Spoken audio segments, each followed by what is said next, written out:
um tema sobre oração. Eu gostaria de convidar os irmãos a abrirem as suas Bíblias no livro de Neemias. Neemias capítulo 1. E antes de lermos essa porção, eu gostaria de gastar um tempo orando com vocês, pedindo para que Deus fale conosco. Amém? Obrigado. Todos acharam Neemias capítulo 1?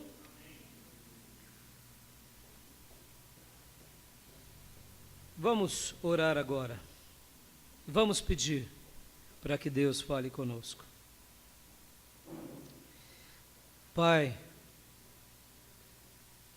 com humildade, devoção e com uma entrega profunda nos rendemos a Ti.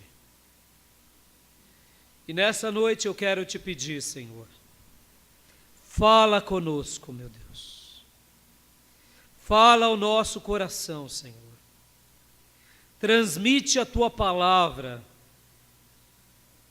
ao profundo do nosso coração, à nossa alma, à nossa mente, e que nada, absolutamente nada, nem ninguém, nem nenhuma circunstância possa se levantar contra esse momento tão grandioso, que é o momento que nos colocamos diante do Senhor, que é o momento que nos rendemos a Deus por meio da Sua palavra e com o coração realmente aberto, nos humilhamos dizendo: fala conosco, Senhor, fala. Fala, Senhor. Fala conosco como Tu falastes a Samuel. Fala conosco, Senhor, como Tu falastes a Moisés no Monte Sinai. Fala, Senhor, fala conosco.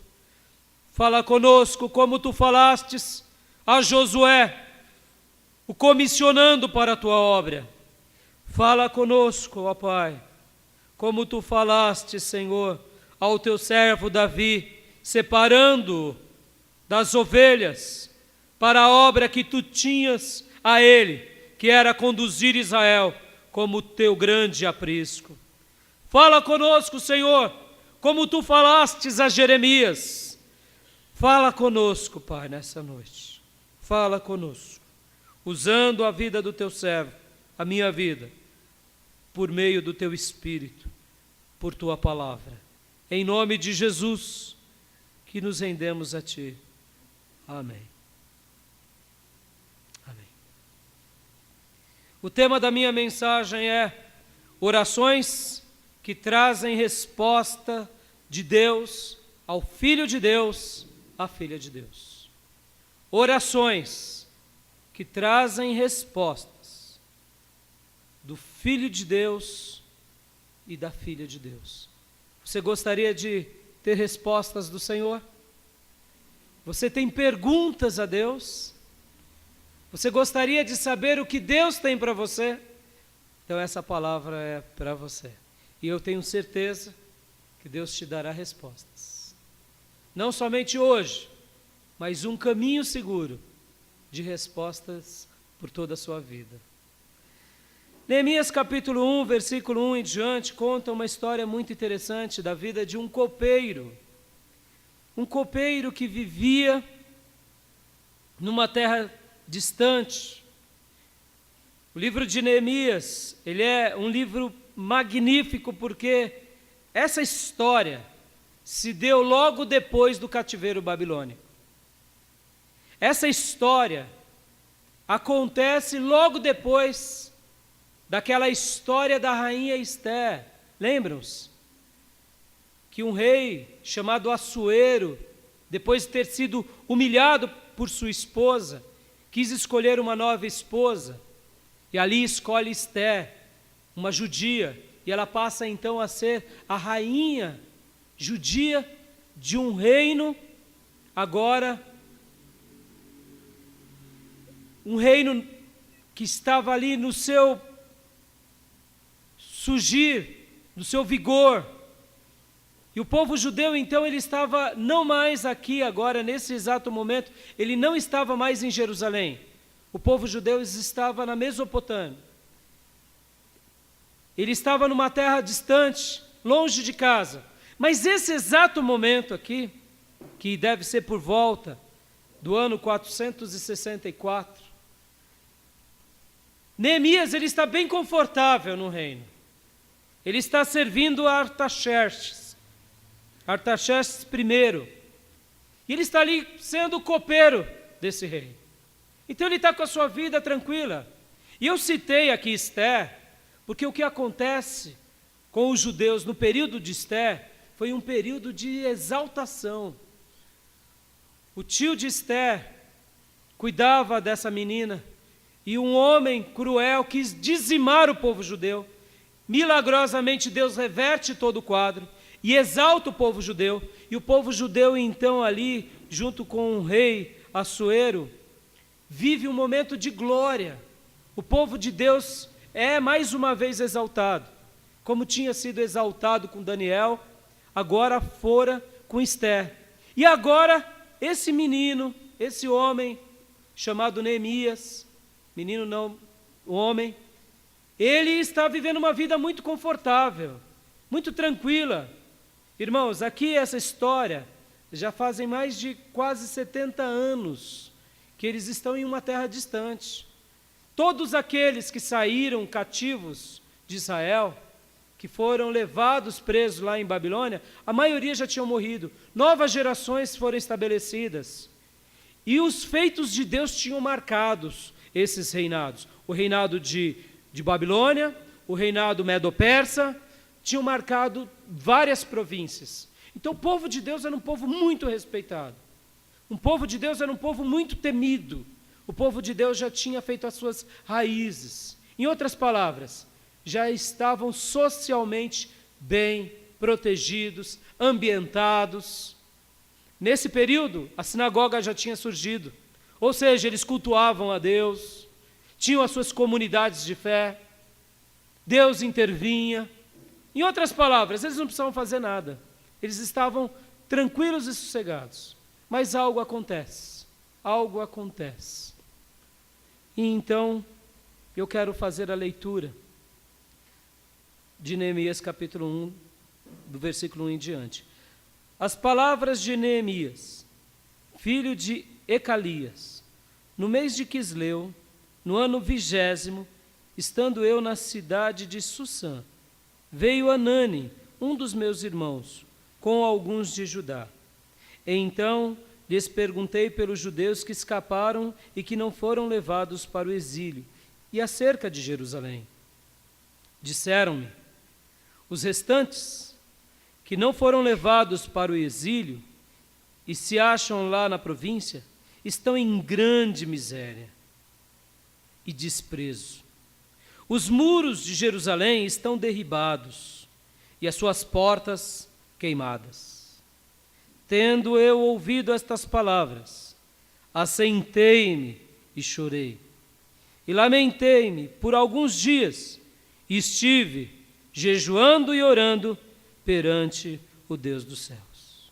E disse: ah, Senhor, Deus dos céus, Deus grande e temível, que guardas a aliança e a misericórdia para com aqueles que te amam e guardam os teus mandamentos. Estejam, pois, atentos os teus ouvidos e os teus olhos abertos, para acudirdes à oração do teu servo, que hoje faço a tua presença, dia e noite, pelos filhos de Israel, teus servos. E faço confissão pelos pecados dos filhos de Israel, os quais temos cometidos contra ti, pois eu e a casa de meu pai temos pecado. Temos procedido de todo corruptamente contra ti. Não temos guardado os teus mandamentos, nem os teus estatutos, nem os teus juízos que ordenastes a Moisés teu servo. Lembra-te da tua palavra que ordenastes a Moisés teu servo, dizendo: se transgredirdes, eu vos espalharei por entre os povos. Mas, se vos converterdes a mim e guardardes os meus mandamentos, e os cumprirdes, então, ainda que os vossos rejeitados estejam pelas extremidades dos céus, de lá os ajuntarei e os trarei para o lugar que tenho escolhido, para ali fazer habitar o meu nome. Estes ainda são os teus servos e o teu povo, que resgatastes com o teu grande poder e com tua mão poderosa. Ah, Senhor, estejam, pois, atentos teus ouvidos à oração do teu servo e às dos teus servos que se agradam de temer o teu nome. Concede que seja bem-sucedido hoje o teu servo e dá-lhe mercê perante este homem. Neste tempo, eu era o copeiro do rei. Neemias, ele estava com a sua vida ganha, amados. Pensem comigo, quantos reis existem numa nação? Um único rei. Para se ter um novo rei, só depois da morte daquele. E quantos copeiros, em outras palavras, quantos mortais podem servir a um rei? Numa nação, pouquíssimas pessoas. Ser rei é um grande privilégio. E ser um funcionário real era um privilégio muito grande. Ainda mais o copeiro, ele fazia o papel de alguém extremamente de confiança do rei. Porque era o copeiro que dava a bebida ao rei e provava a bebida ao rei. Era o copeiro que muitas vezes morria antes do rei morrer. Mas esse copeiro, ele vivia ao lado do rei o tempo todo servindo. Em outras palavras, ele sabia das estratégias do rei, dos segredos do rei, das fraquezas do rei, de toda a vida real era revelada àqueles que o serviam diretamente. E quando o rei desconfiava de um copeiro, de um padeiro, de um comandante, a primeira coisa que ele mandava fazer era matar. E agora chega esse homem que estava com a sua vida ganha. Irmãos, ele não dormia junto com as plebes, ele dormia no palácio. Ele tinha um quarto real. Ele tinha ao seu dispor as mulheres mais bonitas que ele pudesse assim escolher, porque ele era homem de confiança do rei. Mas algo acontece dentro do coração desse homem, que faz ele então virar de ponta cabeça. Algo acontece dentro dele. Algo acontece que falou muito mais ao coração dele do que o dinheiro falava, o conforto falava, a posse falava. E lembrem-se do que eu disse. O povo de Deus, nesse episódio aqui, nesse reinado de Artaxerxes I, eles estavam bem estabelecidos. Eles estavam com seu burrinho na sombra. Eles tinham acabado de saquear todos os inimigos dos judeus. Os judeus estavam muito confortáveis, mas eles não estavam vivendo o sonho de Deus. Porque um dia esse povo tinha sido eleito para viver em Canaã, em Israel. E eles estavam agora longe da sua terra, porque um dia pecaram, se voltaram contra Deus. E agora então ele pergunta para Anani, seu irmão, e aí, como que estão lá as coisas em Israel, em Jerusalém? E aí quando ele relata, olha, irmão, há uma miséria só. O pouquinho do nosso povo que sobrou está miserável. As muralhas de Jerusalém estão arruinadas. O templo foi dizimado. A nossa história, em outras palavras, já não existe mais. E aí ele senta então, ouvindo essas palavras. O texto diz, assentei-me e chorei, e lamentei por alguns dias. Ele ficou ali, choramingando, chorando. E o texto ainda diz que estive jejuando e orando perante o Deus dos céus. Irmãos, o que ele fez aqui já correu um risco de vida. Porque o copeiro tinha que se apresentar ao rei sempre feliz. Sempre na corte real com beleza, com um sorriso nos dentes. O fato dele já ter mudado o seu semblante, isso já era passível à morte, porque ele já não enfeitava mais corretamente o cortejo real. Alguém de cara feia, de rostos caídos, mas ele não se importou, porque o motivo que o levara a fazer isso era um motivo nobre. Qual era o motivo? A sua história, o seu povo, a sua terra. Agora para e pensa por um momento. Ele não estava muito bem? Ele não estava muito amparado? Ele não estava debaixo de um legado magnífico? Sim, mas ao mesmo tempo não. Segundo os olhos humanos ele estava bem, mas diante daquilo que Deus tinha para ele, ele estava muito mal. Ele estava muito bem, sim, segundo os valores monetários e humanos, mas ele estava muito mal, porque não foi para isso que Deus tinha o feito nascer. E hoje eu quero defender uma tese aqui com vocês, que é o seguinte: Neemias vivia uma vida regalada, mas infeliz. Uma vida repleta de bênçãos, mas vazia. E depois que ele confronta o coração dele, e que ele busca a Deus em oração, e que ele lança-se diante de Deus, ele passa a ter uma nova vida, uma vida de sacrifício, uma vida de lutas, uma vida de dedicação e abnegação, no meio de uma miséria extrema, mas agora o seu coração e a sua vida tornaram-se felizes. E essa é a tese que eu quero trabalhar hoje aqui com vocês. Do que vale nos ter uma vida regalada e infeliz? Antes que a nossa vida seja uma vida de sacrifício, de lutas e dedicação, mas regada de felicidade e a felicidade de Deus ao nosso lado. O que faz uma pessoa muitas vezes se tornar alguém tão infeliz? O que faz alguém muitas vezes ter tudo ao seu redor e não ter nada?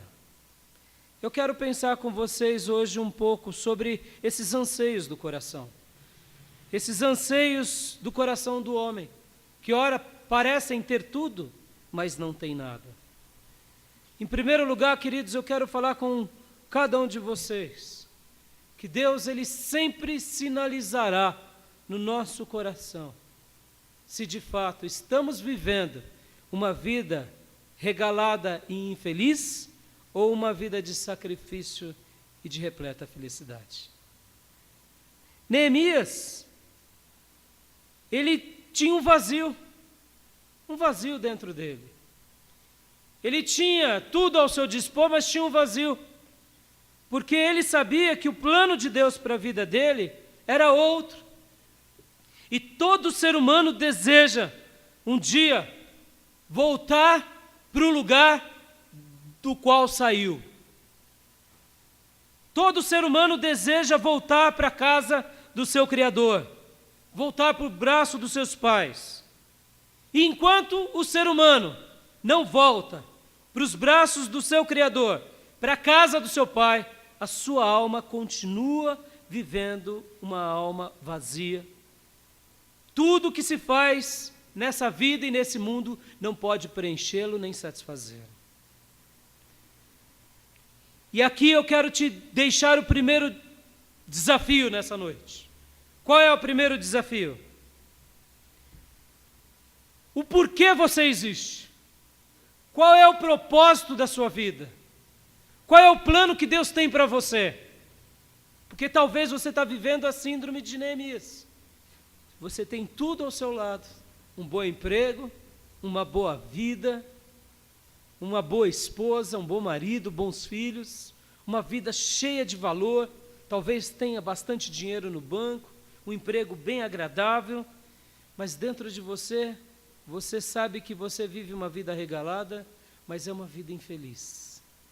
Muitas vezes está aqui na igreja, como Neemias estava, indo na sua sinagoga, temendo a Deus, mas infeliz. Eu quero te fazer essa pergunta. Você já descobriu o propósito da sua existência? Você sabe o porquê você nasceu? E enquanto você não tiver uma resposta direta de Deus, você vai viver a síndrome do vazio do copeiro Neemias diante de um rei, servindo bebidas, vivendo no meio do esplendor, das plumas, dos paetês, mas dentro da sua alma um vazio. Um vazio. Querido, enquanto você não tiver essa resposta, você vai viver de uma forma, de um lado para o outro, e sempre procurando um culpado, para culpar as suas mazelas. Mas a culpa, eu posso te dizer, é porque você ainda não descobriu o pelo qual você existe. Qual é a razão da sua vida? E quando você então descobrir o propósito pelo qual Deus te fez existir, o propósito pelo qual Deus te fez nascer, querido, você é único, especial, exclusivo. Deus tem uma obra especial para você, pessoal.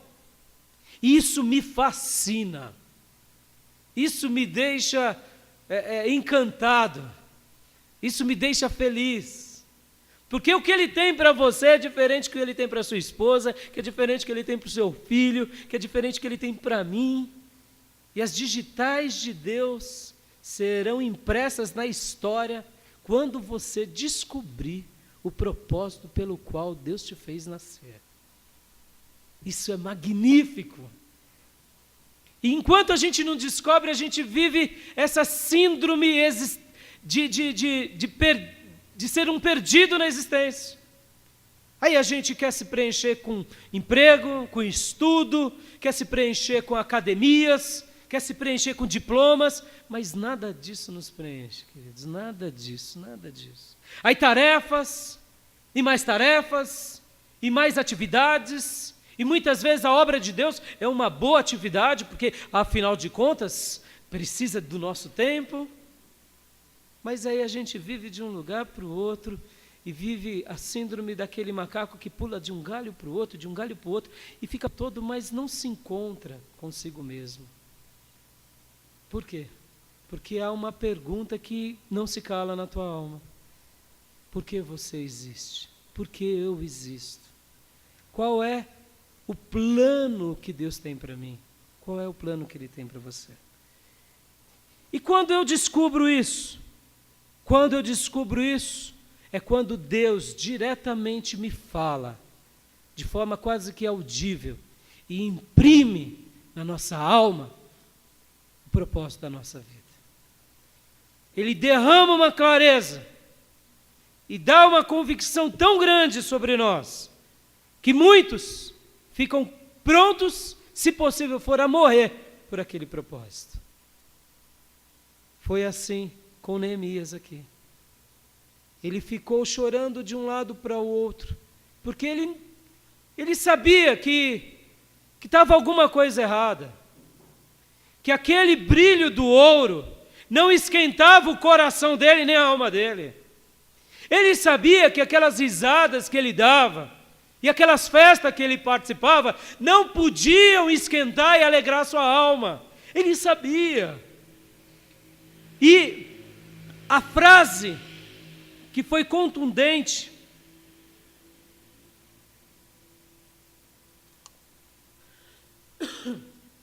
para que esse propósito fosse revelado a ele, foi a frase do seu irmão Hanani: irmão, Jerusalém está espedaçada, o povo está na miséria, não tem mais templo, não tem mais muro, não tem mais nada. Possivelmente, aqui eu estou especulando, ele já tinha ouvido isso várias vezes, porque, irmãos, 70 anos atrás, Nabucodonosor tinha mandado seu exército e espedaçou Israel, todo o país de Israel, principalmente Jerusalém.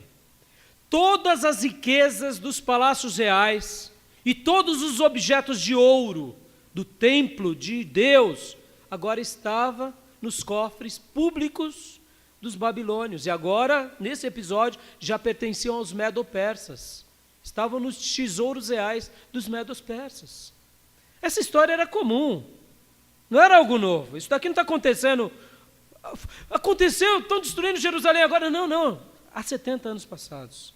Possivelmente, Neemias nem nasceu em Israel. Neemias nasceu aqui, em Susã. Ele era morador de Susã. Possivelmente o que chocou é porque o seu irmão talvez nunca tinha ido para lá. E ele ouvia só de relatos de outros. Mas quando vem o seu irmão e fala: mano, a terra dos nossos pais está destruída. Mano, é só resto. E eu fico vendo pela destruição como aquilo era magnífico. Por isso que os velhinhos choram quando lembram de Jerusalém. Por isso que eles ficam chorando. Irmão, olha, é horroroso, irmão. Aí uma bomba caiu dentro dele. Mas essa bomba, irmãos, que num primeiro momento foi algo trágico, foi a bênção da resposta da existência dele. Deixa eu dizer, por que você existe? Se você não sabe, está aqui uma boa lição de casa. Para quando? Para o resto da sua vida, até você descobrir. Em segundo lugar, quando você descobre o porquê você existe, aí tem uma coisa linda, irmãos, que é tão importante quanto a primeira, descobrir. Porque a descoberta, ela é importante, porque você vai se projetar e vai se preparar para aquilo. Mas e depois que descobriu? Agora você tem uma vida todinha de dedicação para trabalhar e para cumprir a tua vocação, para cumprir a tua missão nessa terra. Muitos são esses que descobrem a razão da sua existência, mas depois abandonam o seu chamado e voltam para trás e deixam as coisas de Deus e se desviam dos caminhos do Senhor. Infelizes são esses que descobriu a razão da sua vida e agora desprezam o dom da vida e o propósito pela qual existiram. Mas Neemias não foi assim. Neemias, o que ele fez? Neemias então se prepara, ora, jejua e vai diante do rei. E faz um pedido impossível. Porque aqui o rei, irmãos, ele estava abrindo mão de liberar alguém que sabia dos segredos reais, alguém que conhecia das estratégias reais, alguém que podia traí-lo ferozmente e destruir o próprio reino. Mas Neemias sabia que esse pedido podia lhe custar a sua cabeça, mas ele não teme, porque ele descobriu o seu propósito de vida. Então ele descobriu: eu irei para a minha terra e lá construirei as muralhas. E ele faz o pedido para o rei, e poderia ter morrido. E o rei o dá carta, e o rei o dá posses. E o rei diz: vai uma comitiva com você. E ele diz: não, rei, não precisa de nenhuma comitiva, porque se realmente Deus está comigo, Ele vai me acompanhar até o final. Aleluias! E ele faz o seu trajeto de meses e volta e vai até Jerusalém. Chega lá. Aí entra a grande história de Neemias, eu quero resumir em um minuto.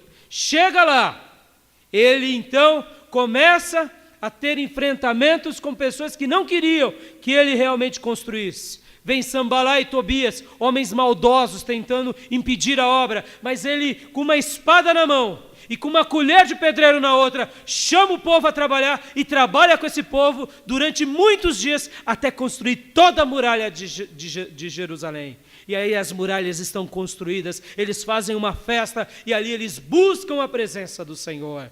E ele se mantém firme como governador. Olha só, amado, ele era um copeiro. Deus dá uma tarefa, ele descobre a razão da sua vida e ele se torna um governador em nome de Jesus. Um dos maiores governadores do povo de Deus. Ele então encabeça a retomada do povo de Deus à nação de Deus. Um copeiro, gente, um copeiro. Que faculdade ele tinha? Que habilidades ele tinha? mas ele tinha a direção do Altíssimo sobre ele. E ele enfrentou, e ele lutou, e ele renunciou ao seu ego, renunciou à sua vida, e foi até concluir essa obra até o seu último dia. A Bíblia fala, inclusive, irmãos, que muitas foram as lutas que ele teve, muitas foram as adversidades de outros reis, de outros povos, de pessoas dentro do povo de Deus, mas ele não se curvou a nenhuma dessas provações. A porção dele como governador era uma porção maior, ele falava, não, eu quero comer a porção do povo, eu quero comer como o povo come, eu vou me vestir como o povo veste, eu vou lutar como o povo luta, porque essa é a nossa história. E ali eles conseguem, depois de alguns dias, algumas semanas, reerguer aquelas muralhas e fazer um grande culto a Deus, consagrando aquelas muralhas. Depois que as muralhas estão feitas, vem Esdras, o escriba Esdras, e ali então reconstrói o templo, e ali guia o povo de Deus novamente à glória da segunda casa. Esse é o resumo do livro de Neemias. Mas agora eu quero falar uma coisa aqui com vocês, num segundo lugar. Lembra que eu disse que em primeiro lugar, Deus sinaliza quando os nossos corações estão vazios? Em segundo lugar, quero te fazer uma pergunta, qual foi a maneira pela qual os sentidos de Neemias foram tocados para entender qual é a razão da sua vida? Qual foi as coisas que Neemias fez para que Deus falasse com ele, para que Deus se revelasse a ele? Percebam que o texto é totalmente dirigido e singular. É a experiência de um copeiro com Deus, de um homem com Deus. É direto. O que ele fez? O que ele fez? Eu quero partir do pressuposto seguinte, amados. Você crê em Jesus. Você teme o único e verdadeiro Deus. Você tem a Deus como o seu Senhor absoluto e a Jesus como seu Senhor e Salvador. E você tem nas suas mãos a Bíblia, como eu quero crer que ele tinha os livros da lei. Ou seja, no primeiro momento parece que isso nos basta. Mas o que Neemias fez para estartar a essência do chamado de Deus na vida dele? Vamos ler o versículo 4? Olha lá. Tendo eu ouvido essas palavras, assentei-me e chorei, e lamentei por alguns dias, e estive jejuando e orando perante o Deus dos céus. Amém, igreja? Olha aqui o segredo de Neemias. Neemias teve uma resposta de Deus, porque ele buscou a Deus em oração. Ele buscou ao Senhor em oração. Deixa eu te falar aqui, você sabe por que você existe? Não! Então Deus manda eu te dizer, busque a face do Senhor em oração, em jejum, e Deus te guiará em nome do Senhor. Talvez você está vivendo essa síndrome do vazio existencial na sua alma.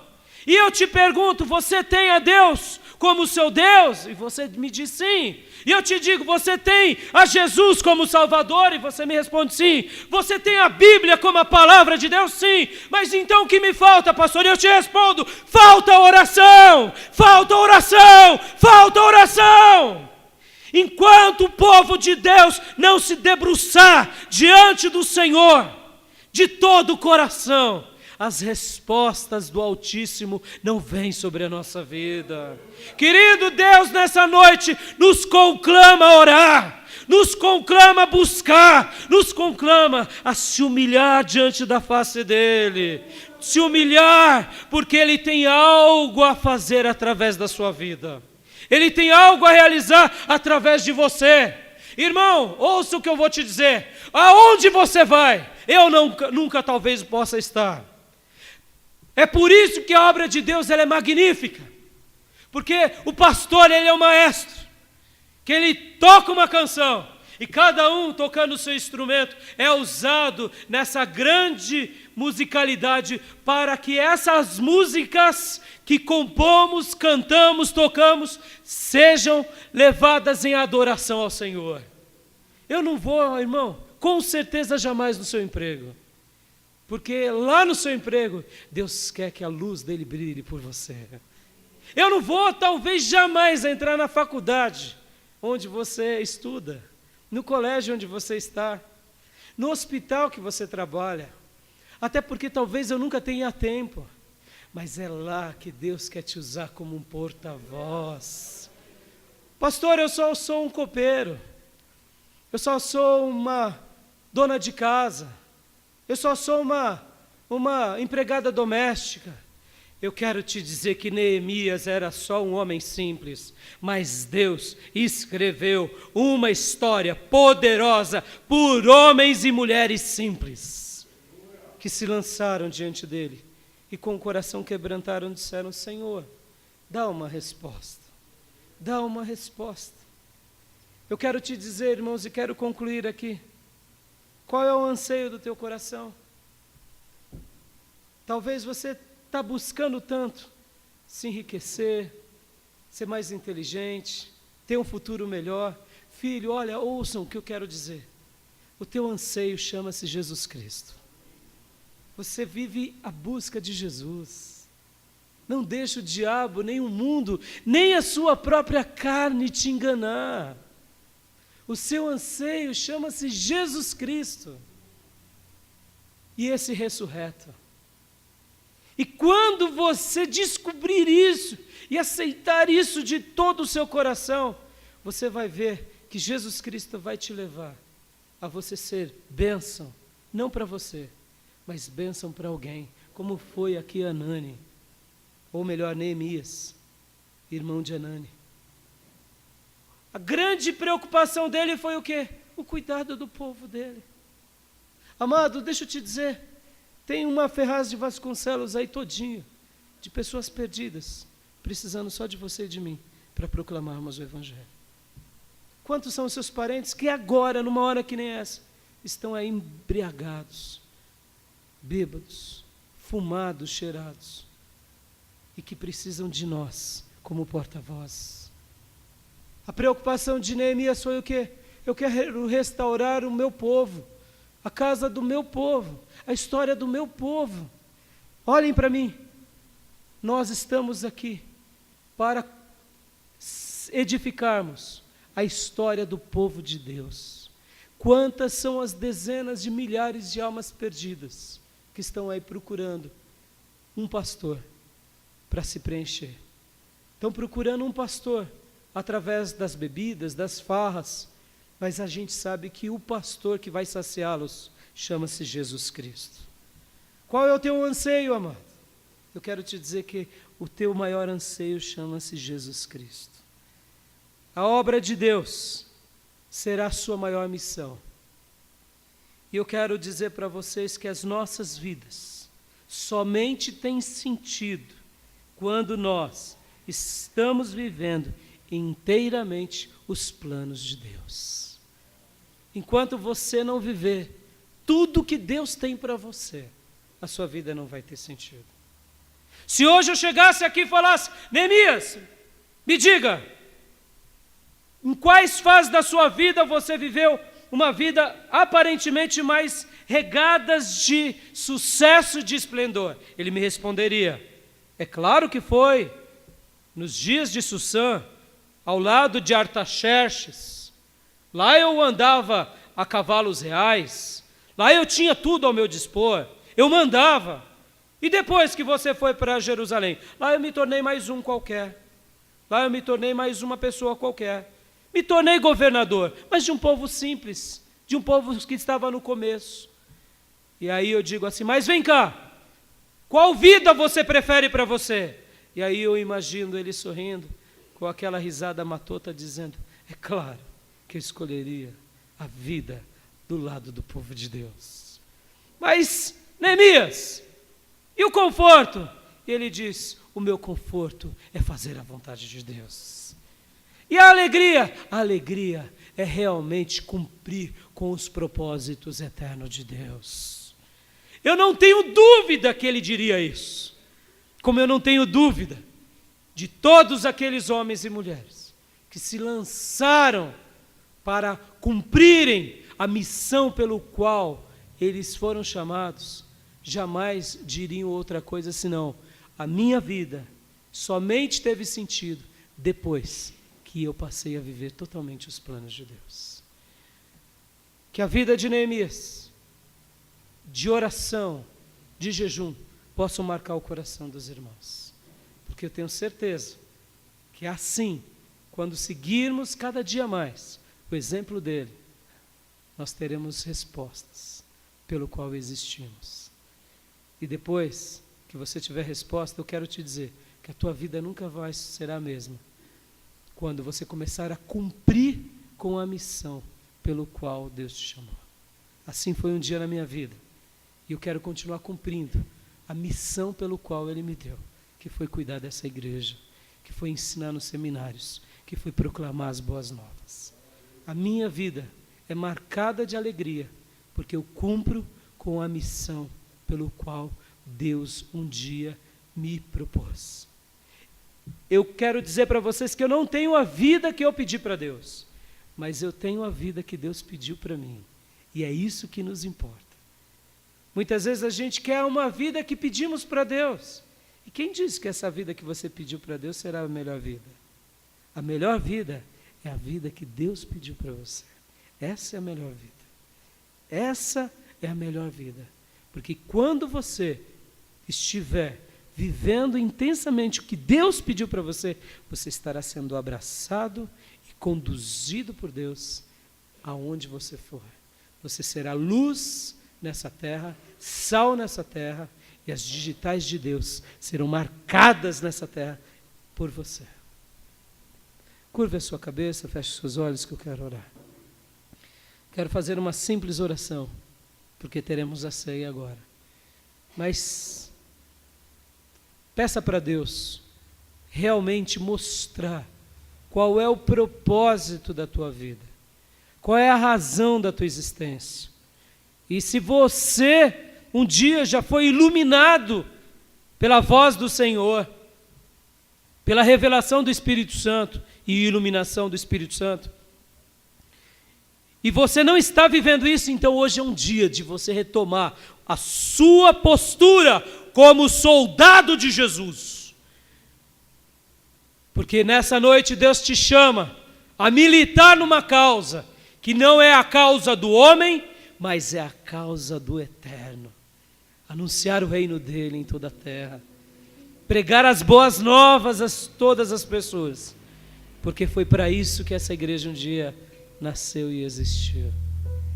Ore agora falando: Deus, separa o meu coração como foi o coração de Neemias. Separa-me para jejuar, para orar. Separa-me, Senhor, porque eu quero viver a tua vontade. Porque eu sei que eu somente terei sentido na minha vida quando viver no centro da vontade de Deus. Vai orando agora. Pai, eu entrego a tua palavra ao teu povo. Te agradeço, ó Deus, te agradeço, porque um dia tu me separaste para esse apreço. Tu me separaste para ser pastor, professor de seminário, e aqui estou, Senhor, e quero continuar cumprindo com essa missão, cumprindo até uma nova revelação do Senhor, até uma nova iluminação do Senhor para aquilo que tu tens para mim.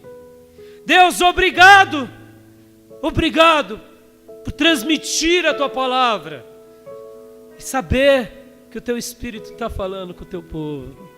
Obrigado porque como é bom te ver trabalhar nesses corações. Ó Deus, eu te peço, visita o teu povo nas madrugadas, nas manhãs, nas noites, revela e atrai o teu povo à oração. Há muita oração e jejum, para que tu fales o que tu tens para cada um de nós. Fales o que tu tens para essa igreja. Fales o que tu tens para o teu povo. É no nome de Jesus que eu te agradeço, que eu quero na autoridade de Jesus repreender a toda obra maligna, todo pensamento que tem se levantado contra a revelação do Senhor no mundo espiritual. Eu ordeno, bata em retirada em nome de Jesus. E que as graças do Senhor e as imensas revelações do Espírito Santo de Deus possam estar conduzindo cada servo e serva do Senhor, em nome de Jesus.